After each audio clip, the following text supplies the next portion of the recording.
Salut à tous, ravi de vous retrouver sur canalturf.com. Nous allons évoquer le programme de ce samedi 14 mai avec une réunion de qualité sur l'hippodrome du plateau de Gravel et notamment le Quintet, le prix Jean Gabin, qui rassemble des trotteurs d'âge bien connus dans les tournois de cet acabit. Mon préféré sera le numéro 12, Umbriel Charm, un cheval qui vient d'aligner 3 podiums consécutifs. Il n'a plus à faire ses preuves en pareille société. Parfois, il lui arrive de connaître des problèmes d'allure dans la phase finale, mais lorsqu'il est bien carré, il est capable de jouer les premiers rôles à ce niveau. Il l'a prouvé à maintes reprises. Le 12, Umbriel Charm, mon préféré. Je lui poserai le numéro 18, une Casselloise, qui a remporté notamment une étape du GNT, celle disputée à Lyon-la-Soie courant avril. Ici, elle sera déférée des 4 pieds pour cette course qui constitue un objectif pour elle. Mieux vaut donc lui accorder une note et un crédit. Le 6, Valet Dany, vient de rejoindre l'effectif de Jean-Michel Bazir après avoir été longtemps exploité par Bruno Cormier, lequel a décidé de cesser son activité. Sachez que Valet Dany est en forme, elle reste sur un probant succès à Mort de Bretagne, elle sera de nouveau pieds nus. C'est une priorité. Le 9, Tabasco Dévol, lui aussi est au mieux. Il l'a prouvé dernièrement. D'ailleurs, ses 2 dernières sorties ont été couronnées de succès sur les hippodromes de Jalais et de Laval. Ici, il est déféré les 4 pieds. Il fait face à un bel engagement au premier poteau. Mieux vaut donc lui accorder crédit.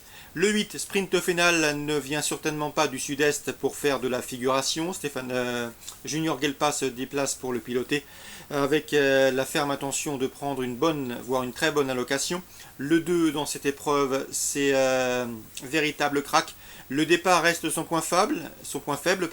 Le cheval a souvent tendance à cafouiller, voire même se montrer hésitant dans les premiers mètres de course. Cela dit, la qualité ne lui fait pas défaut. Il a effectué une bonne course de rentrée dernièrement, c'était fin mars. Et dans ce lot, je le pense capable d'intégrer et de s'immiscer dans le quintet gagnant. J'ai retenu ensuite le numéro 3, Torbato de Lucille, qui me semble certes barré pour le succès, mais c'est un cheval courageux qui répète ses courses, qui sait finir et qui peut briller une 4e, 5e place à Velcote. Attention également au numéro 15, Ulf du Noyer, 3e dernièrement, confié à Franck Nivard. C'est également un cheval qui peut venir brouiller les cartes. Résumé chiffré pour ce quintet prix Jean Gabin, 12, 18, 6, 9, 8, 2, 3 et 15. On va évoquer la suite du programme à Vincennes. Dans la deuxième, attention au 209 d'Azeljet, je vous l'avais indiqué lors de ses 2 dernières victoires, puisque Luc Rollens nous a toujours précisé qu'il s'agissait d'une pouliche qu'il aimait bien, une pouliche estimée. Ici, elle revient corde à gauche après avoir gagné à Amiens et à Caen avec des prétentions. Elle débute à Vincennes avec une belle chance de réussite, ou de moins pour se classer parmi les 3 premières. Comme je vous le disais, elle a de la qualité. Luc Rollens la tient en estime.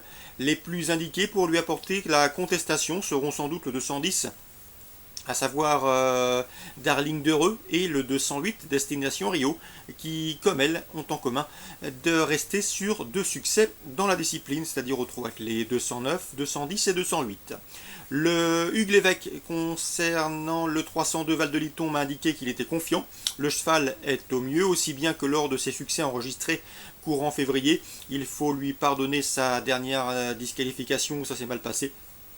Le cheval a en effet été victime d'une vague et ce n'est pas de sa faute. Ici, il trouve l'occasion de reprendre le cours de ses bons classements. Le départ reste son point faible, mais il s'améliore dans ce domaine.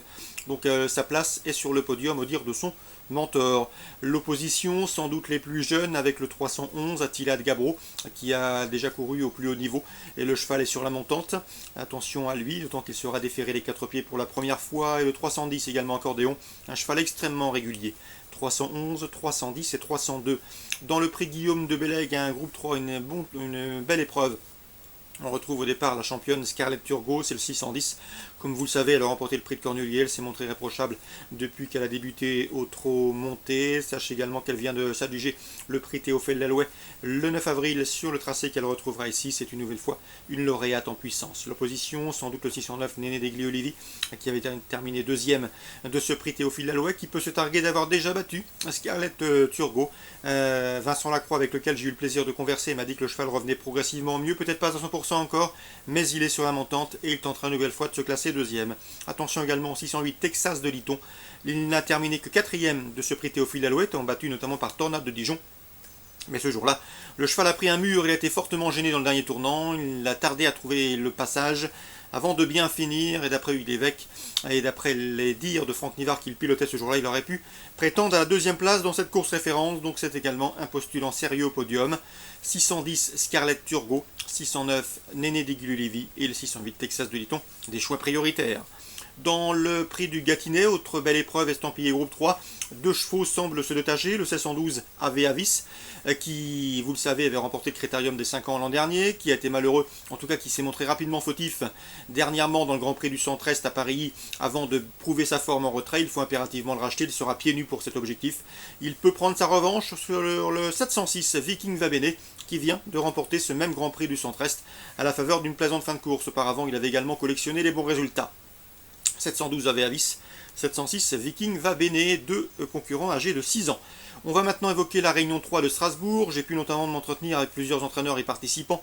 Dans la première, j'aime beaucoup le 106 d'Artagnan d'Azur. Le lot à sa portée, Carmen Boxaille lui a trouvé un engagement sur mesure, le 106 d'Artagnan d'Azur. Où ça devient intéressant, c'était avec Patrice Quinton qui aura 5 partants au cours de cette réunion strasbourgeoise. Il est confiant, voire même très confiant, avec le 204 Black Mick de Kerzer, un cheval qu'il estime, un cheval qui a bien débuté sur le steep, se classant deuxième sur ce tracé, c'était fin mars. Et d'après lui, le cheval doit pouvoir lutter pour la victoire, le lot est à sa portée. L'opposition, eh bien sans doute le 201 Persepolia, qui est présenté par Guillaume Macaire, qui dispose d'une belle chance théorique, elle est toujours présentée à bon escient. Et le 202, c'est Biche Rochelaise, autre atout de Patrice Quinton dans cette épreuve. D'après lui, elle est inférieure à Black Mix, mais elle peut terminer sur le podium. 204, 201, 202 pour la deuxième à Strasbourg. Dans la troisième, je vous conseille le 304 The Dancing Fairy, qui a débuté par une 4e place en Allemagne et qui me semble ici en mesure de bien faire. En tout cas, Jean-Pierre Carvalho, son entraîneur, sait trouver à ses protégés de bons engagements. 304. Patrice Quinton, dans la 4e, est confiant avec le 406 Tornado de Kerser, qui pour sa rentrée s'est imposé sur ce cross de Strasbourg. C'était le 24 avril, il est resté au mieux, il n'a pas eu à puiser dans ses réserves pour gagner ce jour-là. Il a l'avantage de connaître les lieux, c'est un candidat sérieux au succès, en tout cas Patrice Quinton serait déçu de ne pas le voir lutter pour la gagne. L'opposition, le 401 Tori du Moulama, confirmé en cross. Concernant Pasquini Rouge, le 402, autre atout de Patrice Quinton, il est inférieur à Tornado Kerser, mais une 3e place, voire une 2e, pourquoi pas, peut lui revenir. 406, 401, 402. Concernant le 605, Toc Rose, c'est un autre protégé de Patrice Quinton dans un handicap. D'après lui, le cheval est barré pour le succès, mieux vaut l'envisager pour une 3e, 4e place, une placette. Difficile d'envisager la gagne, au dire de son entraîneur, avec ce 605. Donc vous l'aurez compris, Patrice Quinton à suivre dans les 2e et 4e courses, avec le 306 Tornado de Kerser et avec le 204 Black Mix de Kerser. Concernant Amiens, 3 coups de cœur à vous indiquer. 2 entraînés par Sébastien Ernaud. Le 111 As de Brévol, un cheval qui partira certes en 2e ligne. Certes, il est compliqué, mais c'est un excellent droitier. Il est au mieux. Et à mon avis, il est encore en retard de gain. Le 111 As de Brévol. Le 204, c'est Barça de Del Piero qui vient de s'imposer sur cette piste et ce en une 15-6. Il se recommande également d'un chrono d'une 15-4 sur ce tracé. Il sera pieds nus, il connaît la piste, c'est un excellent droitier. Et à mon avis, une nouvelle fois, il peut passer le poteau en tête. 204, Barça Del Piero. Concernant la 9e, je vous conseillerais surtout de racheter le 902 Nicotera, qui est confirmé dans cette catégorie, celle des drivers amateurs, en tout cas course réservée aux drivers amateurs. Le lot dans ses cordes, il faut lui pardonner son récent faux pas. Elle trouve ici l'occasion de refaire parler d'elle. Donc le 111 As de Brévol, le 204 c'est Barça Del Piero et le 902 Nicotera. Voilà pour les infos de ce samedi 14 août. Excellent jeu à tous, bon début de week-end et à